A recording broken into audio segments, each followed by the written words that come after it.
Station Titlagarh आज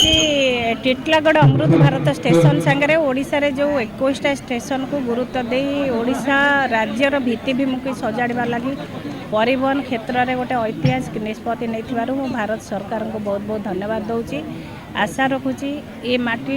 टिटलागढ़ जो भाई भाव में आम भाईचारा नहीं कम करूँ जो भाव में उन्नति क्षेत्र में कम करोडिशा सरकार माननीय मुख्यमंत्री दूरदृष्टि संपन्न चिंताधारा जो थे आज टिटलागढ़ विकास टिटलागढ़ निर्वाचन मंडल उन्नति प्रत्येक क्षेत्र में सहयोग कर निश्चिंत भाव में आम सरकार को कृतज्ञता ज्ञापन कर जानी टिटलागढ़ परिचय कहले केवल आमर स्टेशन थिला आज टिटलागढ़ परिचय कहले आमर कुमुड़ा पहाड़ हो ओवरब्रिज हो आमर महाराज सागर हो आमर शिक्षार उन्नति हो आमर हॉस्पिटल हो आज विभिन्न क्षेत्र में केवल गोटे जिनस नहीं गणति कले जदि एक रु आरंभ करवा गणति शेष में पहुँचब किंतु गणति सरबनी तेणु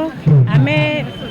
उन्नति पक्षरे टिटलागढ़ को नहीं मु सब आशा रखी जे निर्वाचन समय आम निश्चिंत भाव में निर्वाचन लड़ू निर्वाचन पर जितेबाला जी भी लोक प्रतिनिधि हूँ जदि मिलमिशि काम करेंगे ताल निश्चिंत भाव में प्रत्येक जगार उन्नति हम आम सहर उन्नति हम विकास पथ में टिटलागढ़ जो बहुत बहुत धन्यवाद।